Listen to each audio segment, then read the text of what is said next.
hanging in there, and you hate to lose, like I say, you hate to lose, and I'm sure they hated to lose the way they lost. But when you score 41 points, you feel like you can win, and they just didn't score quite enough, I guess. Just came up short, just by a little bit, and of course, I guess it came down to the extra points and LaRue County's ability to score more 2-point conversions, right. And of course, we kicked most of ours, and I guess the law averages evens out when you go for 2, and they were able to win a close game against us in a hard-fought game, and but again, our accolades go out to the Caldwell County Tigers just on a terrific season, and we want to congratulate Coach Barnes on being named the district Coach of the Year again, and Oliver Parker, who was named the most valuable player in our district. So our congratulations go out to them, as well as some of the other players on the teams that will be getting honors in the off season. Right. Just like I said, we wanted to have this show to we're going to talk to some people today that are behind the scenes, that when Gator and I were coaching years ago, and when Coach Giordano and all them were coaching, some of them are still here, believe it or not, that worked for him. But these are the people that take care of Caldwell County football, and when we go to other places, we had some rough times with some of these guys, which we'll get into later. But starting off, I just want to give a shout-out to all the people who have given Gator and I a wink or a pat on the back and say thank you for doing this show, because I know most of them don't mean it, but they do say that, I think, just to make us feel good, since we've been out of this thing for about 11 years now, and that's hard to believe it's gone that fast. Man, it has. But anyway, we want to thank them. We want to thank also Dan and Joe. We sat down 3 years ago one night, and they asked us if we would do this, and especially Joe, he was adamant. We thought it was a joke. Yeah, well, it is. But Dan was adamant about. I mean, Joe was really adamant about it, and of course, he's not from here, and he didn't know that people were going to laugh at us or whatever. But he really thought this would help as far as sports goes, and honestly, we've enjoyed it. It's something that, and I think David has too. David comes by every game. He stops by, and I think he enjoys being here. But hopefully all the people that do listen enjoy it, and we know we do, and hopefully we will continue as long as we can keep kicking out there for a while. And we don't script anything. Well, yeah. we just whatever comes up we talk about, and you butt in on me, and I try to talk, can't. But this is your day. Anyway, I was just going to say, there for a couple of weeks you had to hang in there without me butting in, and I was afraid I wasn't going to get back. But thanks to the big man and all my friends, I appreciate the prayers and the thoughts. And like I said, thoughts are prayers, and that meant a lot to me. I appreciate it. And we appreciate the new ownership here, Best Man, and allowing us to carry this on till the end of the season. And, there's a lot of people we see every day that, they laugh at us, but we laugh right back at them. So we have so many stories that we can tell on them. Just like Billy Baker, he's always got something to say. Everybody knows that. And we need to bring up Billy. He's having cataract surgery today. I saw that. And, of course, he told me a few weeks ago he thought if we made it to the regional finals, he didn't know if he'd be able to make it to the game or not. But if there was any way, he was. So our thoughts and prayers are with him as he goes through his surgery on his cataracts. So we love old Billy. I wondered why he hollered at the officials all the time, because he couldn't see what was going on. That's right. And another, he's had his cataract surgery, he probably won't even go to games. Yeah.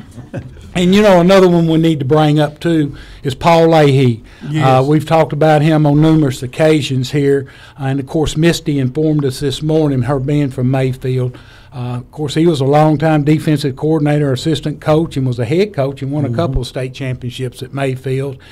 He's in the hospital and ICU and not doing very well, but we want to send our thoughts and prayers out to him and his family and the family of the Mayfield Cardinals as well. Right. He was a true supporter of Mayfield, and he loved coming down here when we had our coaches golf outing over, and then we'd go over to the farm and have a big time. And he he enjoyed that morning. He told us, and Will Brown can talk just like him. I wish he was here. He loved that fellowship. He loved fellowship. I love that fellowship.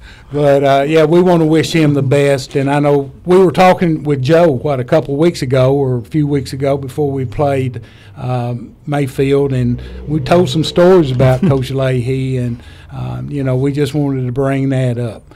We got some very special guests with us here, and as you mentioned earlier, the game management crew, the people behind the scenes that a lot of our fans don't, recognize a lot of times, and they don't get very much notoriety unless something goes wrong. And, we want to welcome to the studio this morning Philip Sisk and Jerry Perkins and Fred Foltz, part of our chain crew. We invited all of them, and these are the only three that would come. No, the three amigos. And, we want to bring up the others as well. Johnny Stone, who's kept the clock for, I'm going to say close to, we were trying to figure out, probably close to 50 years. He's getting been on for up a there. while. Yeah, he might not want to say that, may tell his age. I can tell his age. He's a year younger than I am. But I know he kept it the whole time I coached here, and he's been keeping it ever since. And even, I guess, during Al Giordano's years.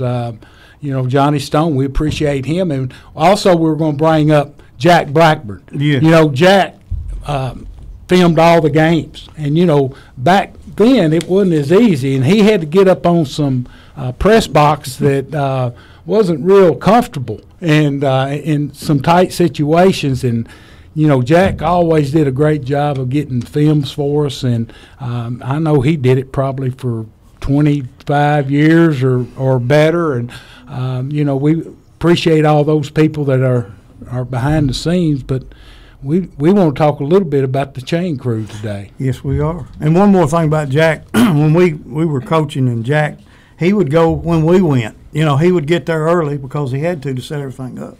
And there was a lot of stuff he had to carry, to his camera, his stand, and they'd have to pack all that up. And, of course, we'd get a few people, some of our kids that would help him every now and then, but not very often. And he worked hard at that. He enjoyed doing it. He really did. And he was like us coaches. We knew all the coaches. Jack knew all the camera people, and they'd all get over there and side by side, and they'd talk and carry on. But it was and from year to year. And something else too was our headsets.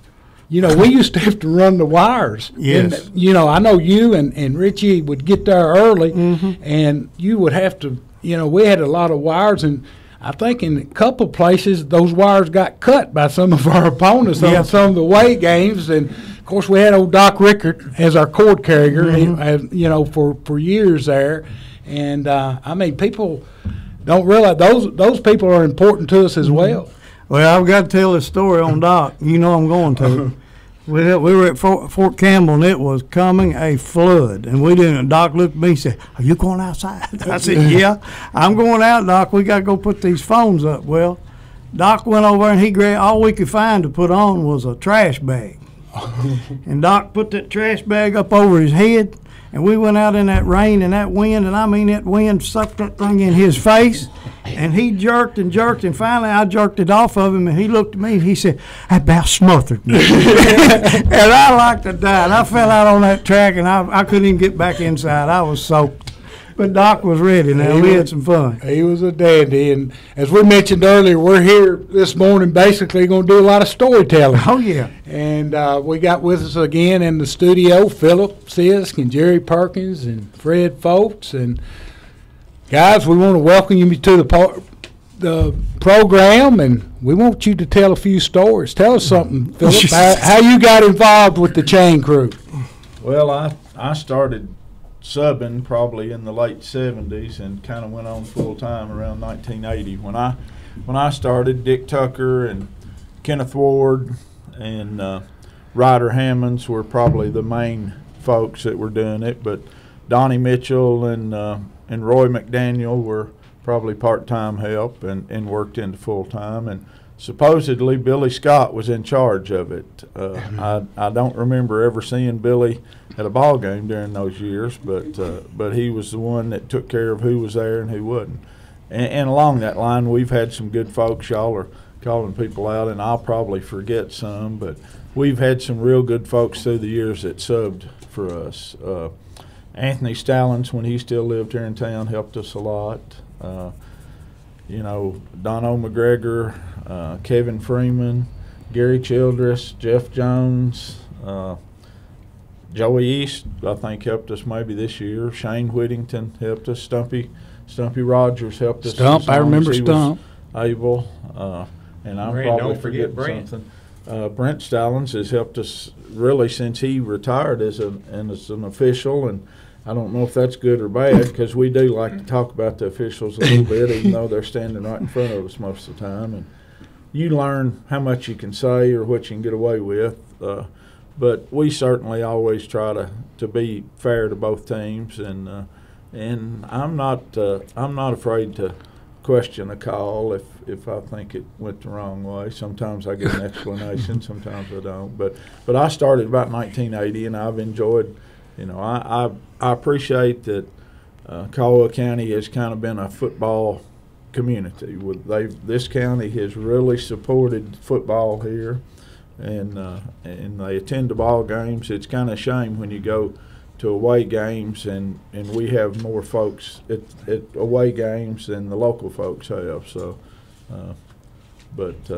I'll pass it on. I don't need to take up the mic all the time. I'll pass it on. Well, that's a first. You better give it to somebody else. I can't believe that. You told us more stories out there in the foyer before we started, and I know you've got some He'll come. you probably don't want to tell. We'll come back to him. If they run out, I'll try to think back. The one thing we want to thank them for is not every, but most of the places we went, they had people holding chains that probably weren't 13 years old. They were people who They could get out of the stands or wherever they could get them. They didn't have anybody. Half the time we would go to some of these places and they'd have two over there, and we'd have to wait to start the game because they'd have to go find somebody else to do it.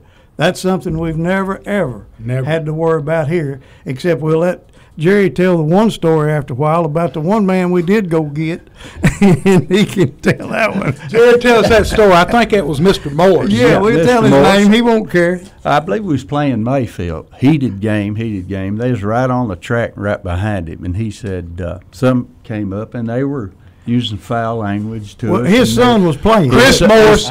Chris was his son. Good football player. Good football player. A good game. Everything going on, and this guy kept going on and real nasty. In the minute he handed me a stick, he said, "You hold that stick, and I'm going back there and talk to that fella." And that isn't right quite what he said, was it? No, it was not. We can't say that on there.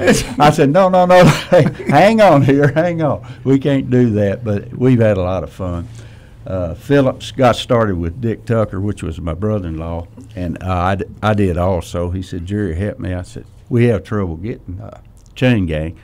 I said, "Well, Dick, I didn't play no football or anything." He said, "You can pull a chain, Perk." And I thought, well, all right, I'll try. And I knew Dick was so big, if anything came our way, I could get behind him for sure, as fast as I was. But I've had a good time, and the first time I thought, this is one of the best seats in the house right here. If you can put up with what's behind you, all that talk, this is a good seat. And I really enjoyed it, and we've had some good times over it. And hadn't got hurt. Philip got put down one night pretty good, but other than that, well, I see her coming, I get gone. But we've had some good times and worked good, I think, and all the time. And Clip Man's a pretty good man too now. Like Philip says, they make you do it now. Years ago, wasn't that strenuous on keeping the clip, but Dono does a good job. Well, tell us what that means. A lot of these people listening don't have a clue what a clip man means. What he does. Okay, on first down, the clip man puts that on the side to the ball, right, Philip? Right. On The nearest yard line. Nearest yard line on the ball. And if you ever need a measurement, it'll be exactly right. Because they was over the other night, the last game we had, they said, well, we'll measure this for first down. We're on this side. Well, I done dropped my stick and got to the back because it was on my side. He said, he's done dropped that stick. Well, it didn't matter because the clip was on there. They put the clip on there. I got my stick, stretched it tight, and we got a measurement. And they keep it right. Not that we're that good, but it's keep it right. Y'all got some experience. Yeah, we got some experience. We've seen some funny things. Last first down that LaRue County got, that was a pretty critical thing in there. I tried to pull that chain as hard as I possibly could. Now, Fred, And you it- can't cheat. Well, we've been accused of Oh, I'm sure. on both sides of Yeah. that clip and where we put it and all that. But I remember back when I was asked to come on and on the chain crew, I didn't know anything about it. In the probably 97, 98, which was a great time to come on the chain crew. If you're going to see some football, that was the time to be on there. And of course, it's not rocket science; it's pretty easy to figure out. But I came down there and I was amazed at Philip and all those guys how serious that they took that job. Always there at least an hour and a half before the game, getting it out, setting it up for the officials to come and because they come out before the game, check the chains, make sure everything's measures correctly and all that. And I had no clue of all that, of what went on. And I've seen it at away games, like you were saying, DT. You got kids out there, you got people that they probably just asked to do it that night. And after all these games, these officials come over and they say, we really appreciate your professionalism over here because we don't have to worry about it. We can do what we need to do on the field. We know you all got it covered. I know we got to take a break here shortly, but I wanted to say something real quick. Jerry, I'll tell you right now, Fred and all you all, when they first started coming about an hour and a half early, that was back when Dick Tucker went to the hot dog stand when he wanted to make sure they were cooking them right. And he'd get him a few dogs and some corn. But I think We need to take a break and hear from our sponsors. We'll be right back here on the DT and Gator Show. By the time that we got up there, his room was filled with smoke. The wind had blown and drifted the snow up against the side of my house, blocking the exhaust from my furnace. I heard the smoke alarm going off in my friend's apartment. Without the kid's smoke alarm, my son would not be here today. And had it not been for that carbon monoxide detector, they would come to school and not have their teacher there. I grabbed my fire extinguisher and put out the fire. Kidda makes technology that saves lives. Get these essential products at your local retailer today. Welcome to McDonald's. Can I get a triple breakfast stack? Since today is the big day, my time to shine. I'm taking names and showing them who's boss. Well, good luck on your game today. Game? No, I'm a substitute teacher for third graders. Oh, that is big. For every kind of big day, there's McDonald's new triple breakfast stacks, stacked with 2 sausage patties and 2 slices of cheese with bacon and egg, on your choice of McMuffin, biscuit, or McGriddles. Woo, go big. And pull around, please. At participating McDonald's for a limited time. From Sam and Lisa Meeks, thanks to everyone who came by for Christmas Open House. It was so much fun. Now, if you missed it, don't worry. This store is stocked with lots of great merchandise for gift giving and, of course, lots of stuff you'll love for you. And new arrivals are coming in daily, so shop soon and often. Always follow Bella Marie on Facebook and Instagram. Shop their website at shopbellamarie.com. And remember, they ship anywhere for just $5. Bella Marie Boutique in Princeton and Hopkinsville, making your holiday so beautiful. Here's your WPKY Weather Edge Weather Center forecast.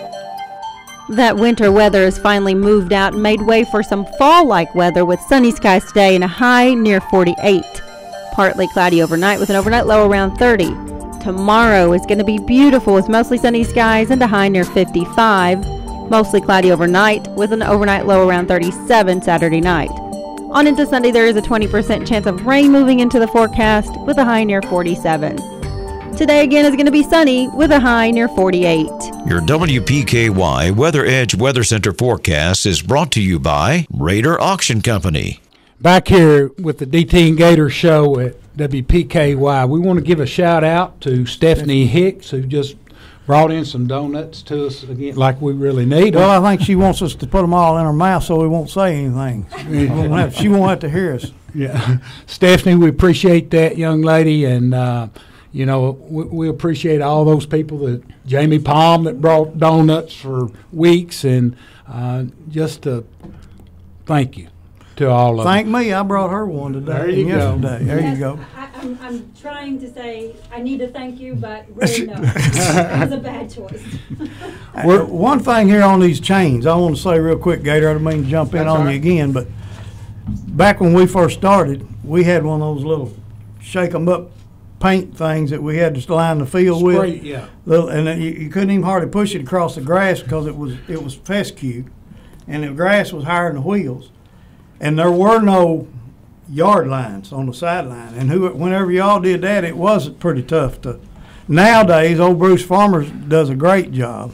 That field looks wonderful. And I guarantee you, we've been to some places where some of those lines look like a road map, you know, and that had to be difficult for you getting them, but you had to go by what that official wherever he placed that foot down, and you're supposed to. Sometimes you can say, look, you're off here about 1.5 feet or whatever, and a lot of times they'll listen. They'll move the ball a lot of times out. It hadn't come up very often, but sometimes if it's way off on either side, I'll say, look, that guy's spotted the ball. I haven't moved. I'm in the same spot you put me before this play started, and he's marked the ball 1.5 feet off the, and they'll stop the game and move it. So right, they want everything to be right.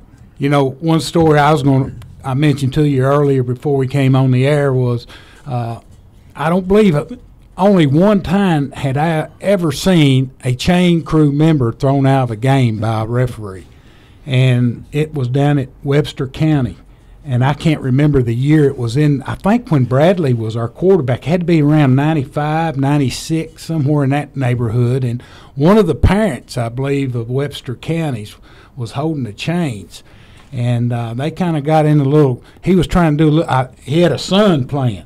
And I think he thought he got hit a little bit too late and said something to one of the officials. And, of course, the official gave him the heave-ho, and – I can remember him taking that vest off and throwing it at him, and I mean he got thrown out of the game, and he got his 2 cents worth in as well. But we've been very fortunate over here where I don't think we've ever had chain crew member. I thought he was going to say when Dog got thrown out. Well, there may be a story or two behind when Dog was over there. I remember one night in particular. Fred, you want to tell that story? Was you here when we played Christian County? Was it Christian County? No, I took Dog's place. Yeah.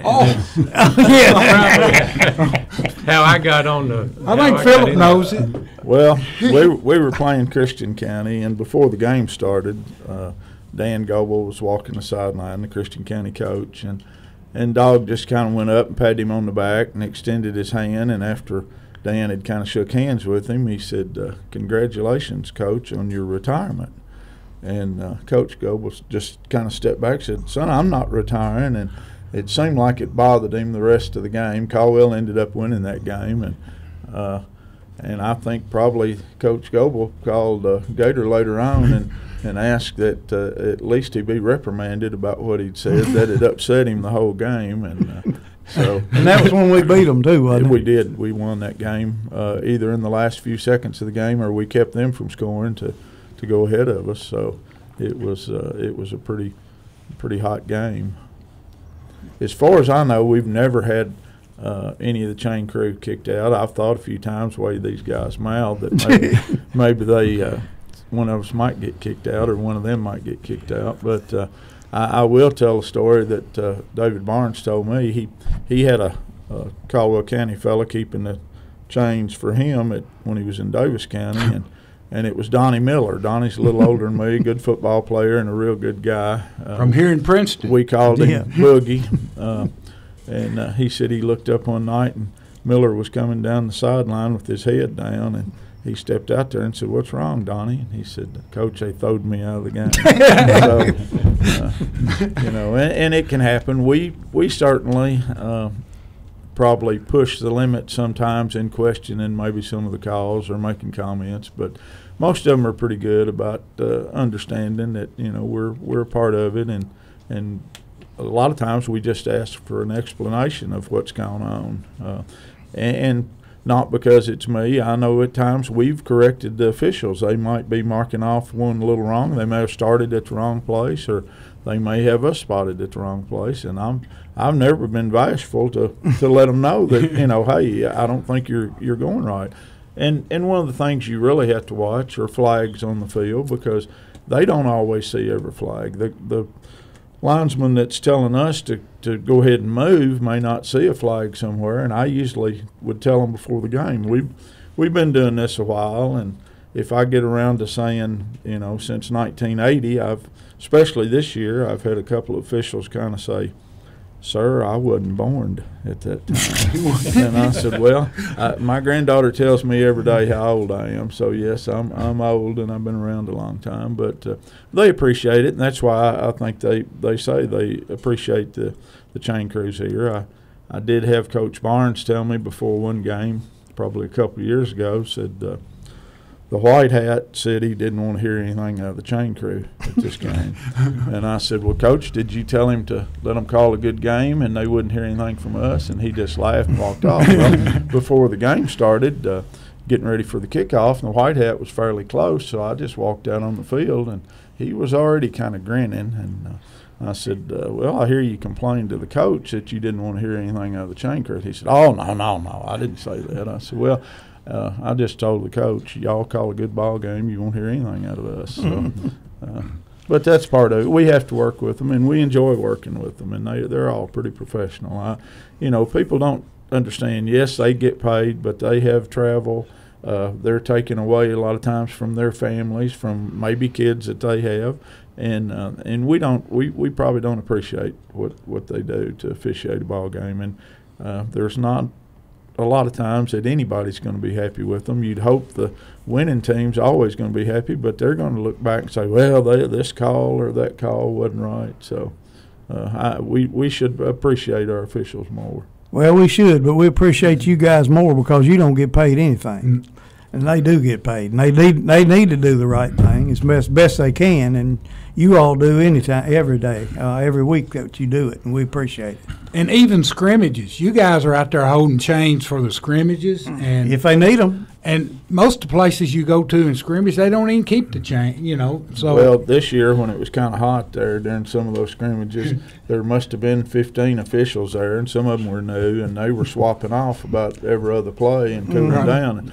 And I asked 2 or 3 times where our guys were to swap out. Our second or third crew carrying the chains never did come in. So, but that's part of it, and I think our pay is just the enjoyment of being on the sideline. It's hard to watch a football game from the stands. I go to most of the away games, but it's we've got a ringside seat for that, and that's I think that's all the pay that any of us would ever want for it. Of course, you work the opposing sideline, so you get to hear the opposing coaches. Is there one story, Fred, that stands out to you of any particular school we played or coached that you thought maybe was? Well, they're all very different. But what amazes me, and everybody would come up after the game and say, "Well, what were they like over there? What were those coaches saying?" All that. 99% of the time, they're just coaching their kids. Yeah. Period. They don't talk about Caldwell's kids. They don't talk about anything. Of course, they're on the officials every other play. Right. And most of them respect what we do, because when we have to move those chains, you got players with their pads on. The coaches are everywhere, and we just kind of have to put our heads down and say, "Chains coming, guy," and we just bully our way through there to get up there. And but for the most part, it's not the opposing coaches; it's the opposing fans. Yeah, they're the ones that go crazy because the referees never get a call right. Every call is home team, home cooking, all that kind of stuff. And it's just fun to hear some of them because they don't have a clue what they're talking about most of the time. And Jerry and I sit back there, and we're pretty close most of the time together, and we just laugh at them and laugh because on that track, on that when they're over there, they're only 10 yards from us. Exactly. It's like sitting in the stands. Some of them make it closer than that. And of course, last week you saw they stopped the game and put some of them in the stands. Then the police came over there. So it gets heated. The worst that I ever saw was when, Mayfield, they were pretty bad sometimes at our players. I'm really amazed at Crittenden County. They brought the whole town over here the last, especially this year. Yeah. I mean, there wasn't room to walk on the track, and but there were no. I don't recall any big issues over there other than the police just being there just in case something broke out. But we're going to talk a little bit more about that. But Misty is signaling to us we need another break to hear from our sponsors. You're listening to the Gator and DT Show. It's here now. That winter weather has finally moved Here's out and your made way for some WPKY fall-like Weather weather Edge with Weather sunny Center skies today and a forecast. high near 48. Partly cloudy overnight with an overnight low around 30. 32nd Street. Tomorrow is going to be beautiful with mostly Welcome sunny to skies and a high near Can I get an egg McMuffin, 55. please? Mostly cloudy overnight with an overnight low around 37 Saturday night. On into Sunday, there is a 20% chance of rain moving into the Here's to forecast making your with a high morning near routine 47. a little better. Today With again is going to be delicious breakfast sunny from with a McDonald's. high near 48. Your WPKY Weather Edge Weather Center forecast is brought to you by the Joshua Tree. Back here at WPKY for the DT and Gator Show. Thank you. And we're talking, reminiscing a little bit about our game management people. We got 3 of our chain crew members here in the studio with us, Philip Sisk, Jerry Perkins, and Fred Foltz, and appreciate them coming in. And, there's another one, I don't know if I brought him up yet or not, but our PA announcer, Right. Frankie I was gonna tell Brown. you need to bring up Frankster. He's been doing it for a long time, and that's he used to do basketball too, didn't he? Yes, he did, and I don't know if he still. I don't think he does it. No. Andrew Landreth did it for a while, and we've had. I think Bridgie Miller's done the PA, but we appreciate Frankie. Frankie just he really motivates the crowd, and I'm sure you guys being over on that opposing sideline. Sometimes you probably get some, remarks from the opponents saying, well, that PA announcer shouldn't be. Well, that's what he's there for. He's to get the home team, get our fans behind the Tigers. And Frankie just does a great, outstanding job of doing the PA. I was going to say, I can't remember how many years Frankie has done that, but it was back in my, Frankie and I came in the same year in 1986. Okay. And I think Frankie had started teaching that year. Right. He did his student teaching out there at the under Ag, old Phil Rudolph. Under Phil Rudolph, and of course Stanley Jackson, and were our ag teachers at the time. And Phil Rudolph did the radio. He and Giordano. Him and Coach G. When G quit. Yeah, did the radio. See, when he quit, you just fell right in his spot. When he quit, he went to radio, and now you've gone to radio. Oh, Lord. I don't know about that. But one quick story, we've talked about Dick Tucker for a long time. Of course, Dick was probably one of the first people I met that come and congratulated me when I got the job here. Of course, he lived down at Fredonia. He played golf over at Marion for several years. Right. And I got to know Dick from over there. And he comes in, and tells me that, he's part of the chain crew. And he said, now, let me tell you something. Now that you're the head coach, he said, Coach G always got me a pair of shoes every year because carrying that chain up and down that sideline, I'd wear a pair of shoes out during the home season. So did any of you guys get a pair of shoes? I think we're still waiting. You're still waiting on them?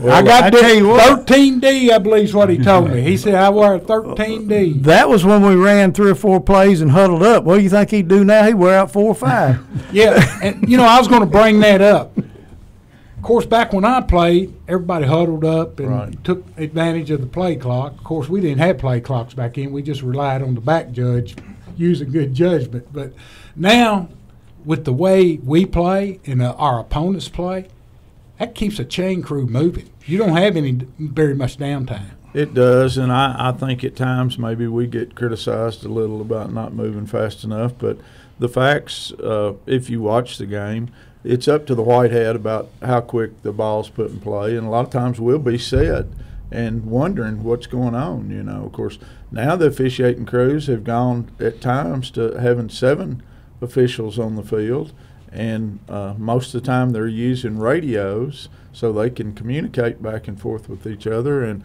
to me, I can't tell if that's been a real improvement, because when there's a call, a lot of times they still have to huddle up and really discuss it, maybe longer than they did before, it seems like.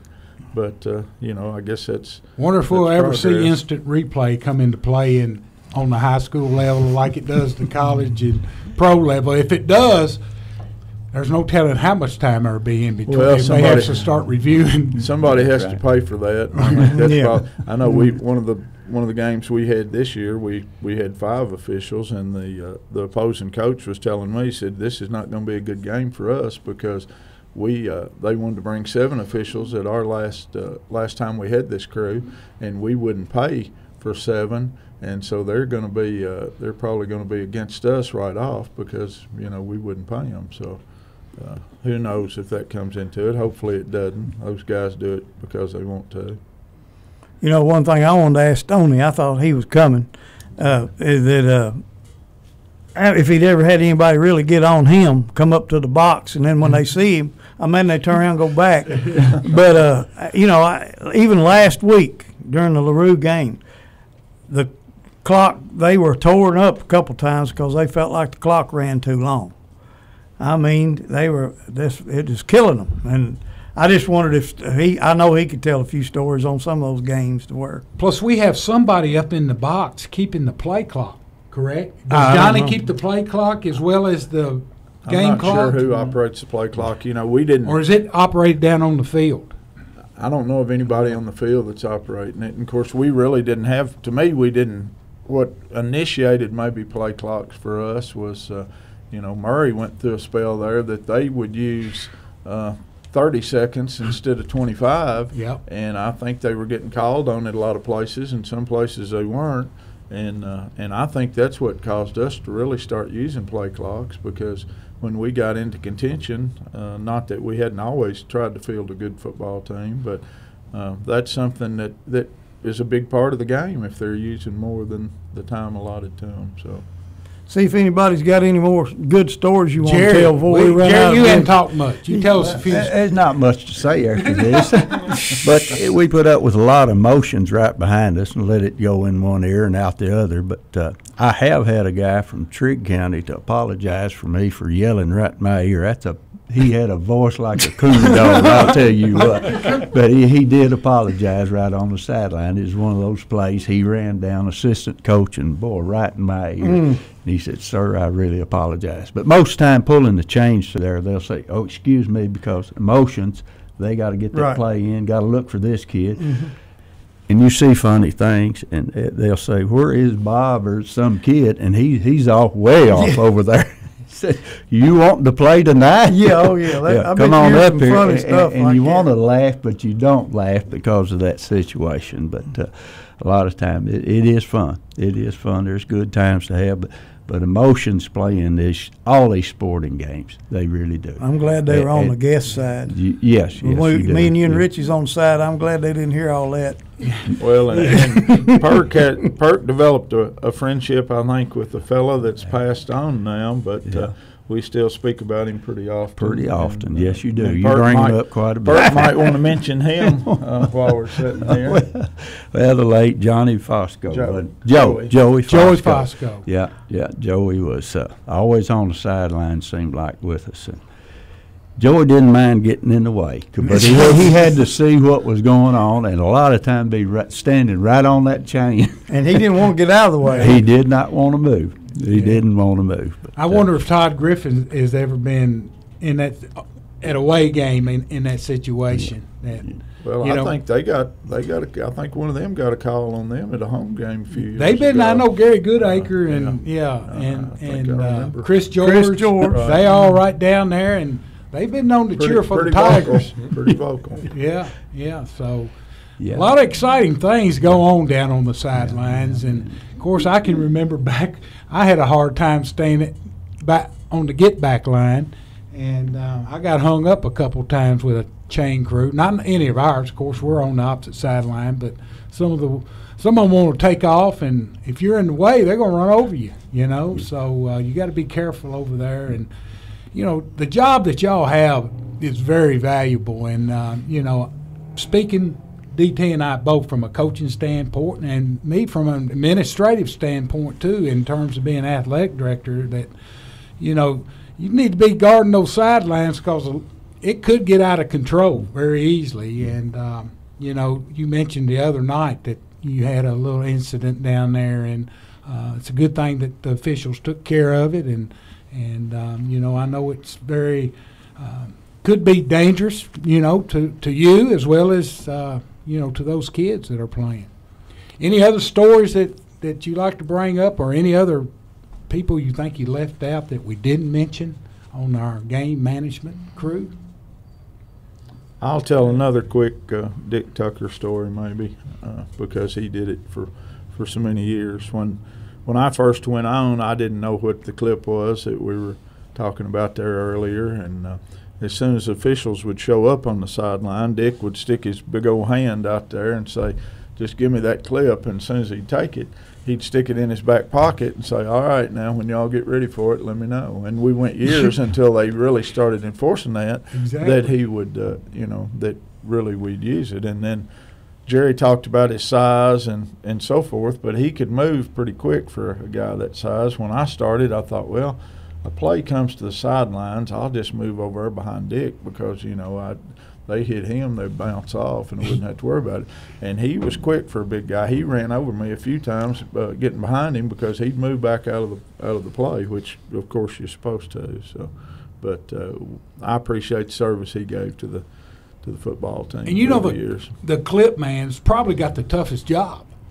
You know, he's got to hustle and bend over, and I know Free Baby did that, didn't he? Didn't Kevin Freeman? We did bring Kevin up, didn't we, as one of them? And you know, there's so many of y'all that perform these duties that people just don't. Sometimes they don't even know who you are over there, but we do, and you do a great job, and we really do appreciate you. Well, nice to know that you can just call somebody, and most of the time you'll find somebody that'll fill in. But that's what our community is. Yes. I think people love the community, and they're willing to give. In these days of technology, it bothers me sometimes that they haven't come with something that's more accurate. You know, now they have that yard lane down the sideline that. And so a lot of times that clip man's having to put that clip on just looking across to the actual yard marker or where it's at, and just one chain link can make a difference in a first down or not. So, and I think Fred alluded to that last week, so it was awful close, and we just come up a little bit on the short end of it. I want to give another shout out to an old football friend of mine that owns owns Cozy Living, I guess, Dale Haberlock. He used to play here, and he was an awful good athlete. But anyway, I give him a good shout. He listens. He fights it and listens to us on Friday morning. Anybody else got anything you want to shout out to somebody? If you do, Fred, anybody? Well, I just appreciate the whole the Caldwell County administration and the coaches and everything. They've been nice to us. Like Philip said, I mean, you know, you don't look for any pay and that type of thing because you're just giving. You feel a sense of giving back, but you do get in the game free. And like Jerry said, and you got the best seat in the house. There's no doubt. The only problem is you got to be alert because those guys, you're just sitting there watching a play, and all of a sudden they're on top of you, and those guys are big, and they're running fast, and you're stationary, and we've all got taken out a time or two, and you get hurt. You know, when you're a standing target there, you can get hurt. Right. And you got to move quick, and I've got behind Jerry, I've got behind players and everything. I told them, I said, y'all give me a little room here because I'm coming behind you if they come this way.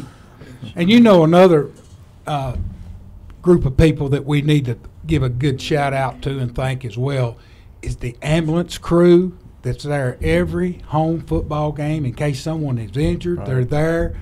Our security, John Ernest, I know for years John was my guy that you know, helped with security and all, and without the city of police, our police and people who help, it just makes it a safe environment for us. Well, and that's something I think you don't think about sometimes, but Kim Farmer, the assistant athletic director, always tells especially the white hat when they talk before the game, that we will have her contact, so if there is a question, that she can get somebody there quick. And probably 3 or 4 times this season we've had some fans that were getting a little unruly. Most of the time they know the rules better than the officials do, and a lot of times the officials will laugh it off, but if it gets pretty serious, they'll ask to have an officer available, maybe at halftime or whatever, just to make sure that there's not going to be a problem. So, and we go to some places that doesn't even have an ambulance on hand, and we've been in situations before. One in particular I remember is over at Todd County years ago, where they had to call an ambulance, and of course it just delayed the game 30 minutes or more. And and we're just so fortunate and blessed that they're there way before the game, and if something happens, they're there to help us, and we appreciate those people. Well, I'll give a shout out to our ambulance provider, ComCare. Of course, when the county was providing the ambulance service, there was always an ambulance there, and when we got into discussions about bidding that out, ComCare, that won the bid for that, let us know early on that they would always have an ambulance at any public function that they could at all, even if it meant calling a second crew in. That was good PR for them, but it was security and safety for the county. So they certainly want to try to provide an ambulance at all the ball games. We're going to have to get off, but one last shout out for Ralph Sharp. Oh yeah, he's been a big Caldwell County fan and supporter for as long as I can remember. Oh yeah, and of course he's fighting his battle now, and I think they had a singing and it was postponed. Is that right? Yeah. Because of the weather Wednesday night, and we all love Ralph, and Ralph, he's at every Caldwell County function. Doesn't matter if it's athletic or FFA or whatever, any school function, he's there. He's been there a long time. A long time, and I mean he's a legend here, and we want to wish him on a speedy recovery and get well soon, Ralph. I think we got to go. I think we do. Misty's got to get on the road. Once again, we want to thank everyone for tuning in and listening to us this season, and we want to wish the Tigers the best of luck in the upcoming sports, and all you listeners and viewers that are loyal to DT and I, we appreciate it. And thank you guys for giving your time this morning. We thank you for having us. Thank y'all for the show and what you do. With school now underway, do you know if your child is up to date with the new vaccination laws? It is mandatory all children, preschool through high school, be vaccinated against hepatitis A. Students age 16 and older need a booster dose of meningococcal vaccine. Kentucky is facing an outbreak of hepatitis A, and vaccination is the best protection